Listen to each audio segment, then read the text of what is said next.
Hello everyone and welcome to the Sacramento Beer Show. I'm here today for a special edition in Wisconsin, joined here by my father.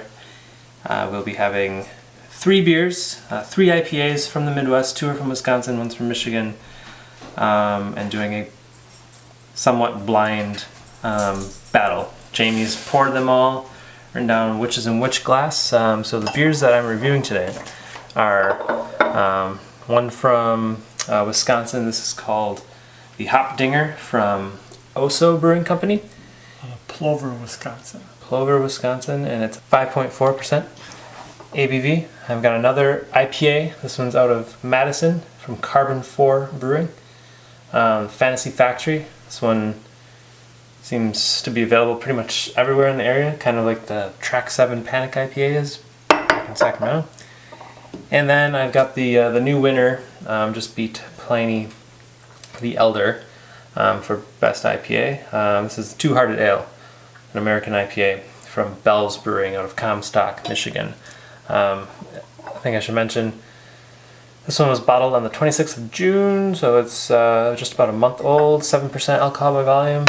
This one is 6.3% alcohol by volume and was bottled on, I don't think they say. This does not say either. So these two are just gonna go in blindly, but hope that they're relatively fresh. And so yeah, we've got in order of lightest to strongest, the Hopdinger.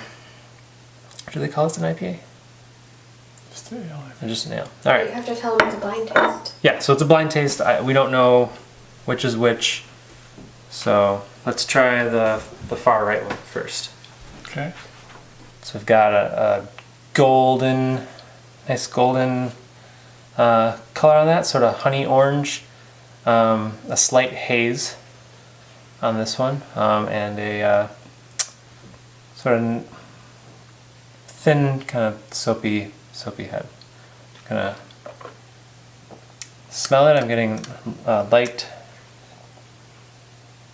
sort of fresh, bright hop kind of characteristics with a sort of honey malt character. What do you get on the taste? Tastes a little citrusy or fruit to it, and the hops. Yeah, some nice like sort of tropical fruits.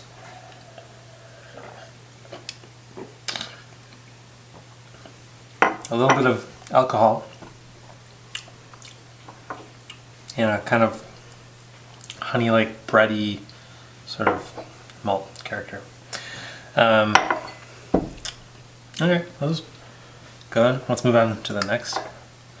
This one much darker in color, like an amber, and still pretty hazy, I think. Mm-hmm. Mine looks hazier than yours for some reason. It's a strong malt smell in it. Oh yeah, I'm getting like a super malty, almost cola, like dark chocolate malts, which is kind of interesting for the style of any of these. Let's see, and the head is sort of a nice kind of ivory white, a little off-white. Yeah, I'm not getting too much hops on the nose. Just a ton of deep, kind of roasty malts.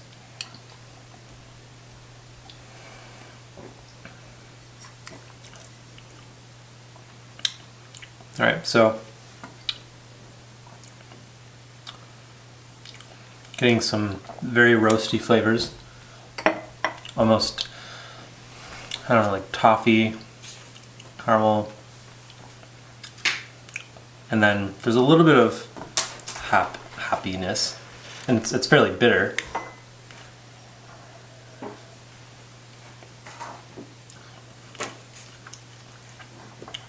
Yeah, fairly bitter, but and a little bit of hops, but it's mostly all this like caramely malt type flavor for me. Yeah, and definitely the malt dominates the scent and the flavor. Sort of sticky, like right? And now for the final one. So this one, color is somewhere between these two, I think. It's kind of pale orange sort of color, light kind of golden color. A little more But it's- orange than the first one. It's very clear. Mm-hmm. It's transparent in the glass, where the other two are kind of hazy. So, there's clarity on that. Fairly bright white head.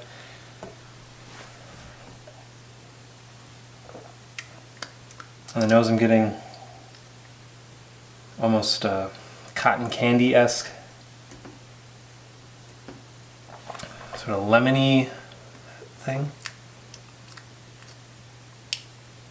Getting like very classic, like sea hop, kind of centennial hop notes. Not much malt on the nose. Let's give it a taste.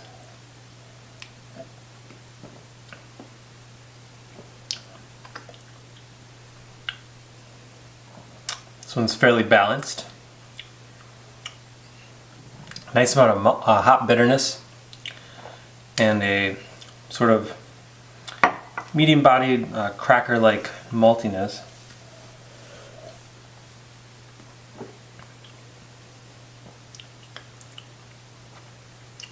With still a little bit of brightness from the hops. Maybe some sort of grapefruit like notes to it as well. And some sort of classic sort of malt character to that. So Definitely more drinkable. I mean, no real strong Flavors? hoppiness or anything to it like maybe the first one did, or even the malt in the second one. yeah, fairly balanced, right? Yeah. Just sort of well-rounded. User friendly. So you've had these three, right? Yes, at some point I've had all three of them. So let's try to put these in order. What one do you think was Hopdinger? Actually, if I was going to guess, I would think the one that I thought was maltier tasting is the Hopdinger. So that's the Second one. Brewfest glass, and I also agree. I think I've got my lakefront glass here. That second one we tried was the Hopdinger. It had a lot more malt, much less typical of an IPA. So, and then what about Fantasy Factory? I would think the second one that we tasted that had a little more hops to it seemed to me like more of a classic West Coast IPA. Is that what it would be? A bit more hops and less malt. Yeah. That first one? Yeah. First one, I'm sorry. Yeah, very like resinous hop flavors.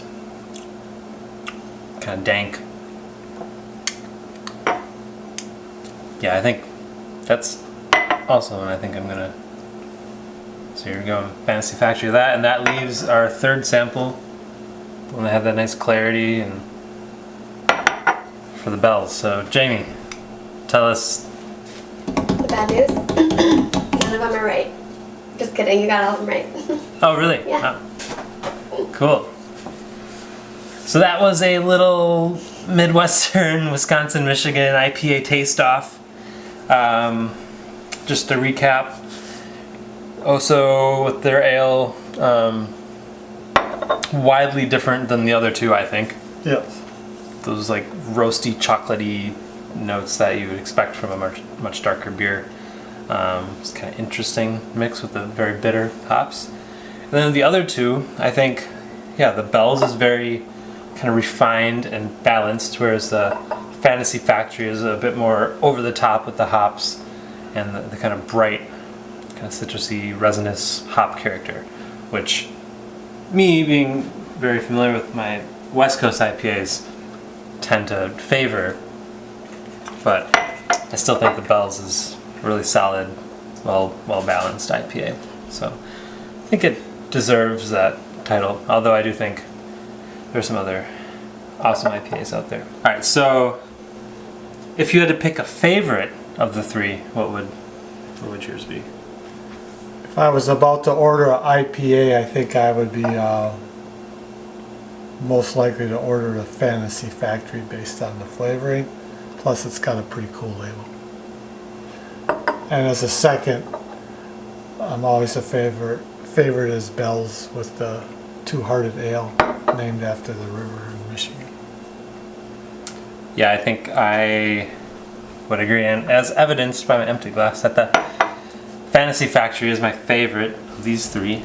It's got a lot of nice bright hop characteristics that I like. My guess would be that this one was fairly freshly bottled. Did pick it up in Madison. The Oso, not knowing when it was bottled, it may have had a lot more hops at some point in time when it was fresh, and a lot of those may have faded, and that's why we're left with a lot of the malt and some of those darker notes that I'm not quite looking for in an IPA style. I know it's technically just labeled ale, so it could be anything, but with words like pungent, hoppy, crisp, floral, bitter, piney, resinous, Right. doesn't make me think roasty chocolate, caramel, and whatnot. So maybe it's just an older bottling, but yeah, not as much to style. And then yeah, Bell's just nice classic, well balanced, and something I haven't been able to have since moving to Sacramento. So it's nice to sort of revisit that after having all those West Coast beers. So thanks for tuning into this special edition of the Sacramento Beer Show, and join us next time where we'll be trying some more beers and visiting some breweries. Cheers. On Wisconsin.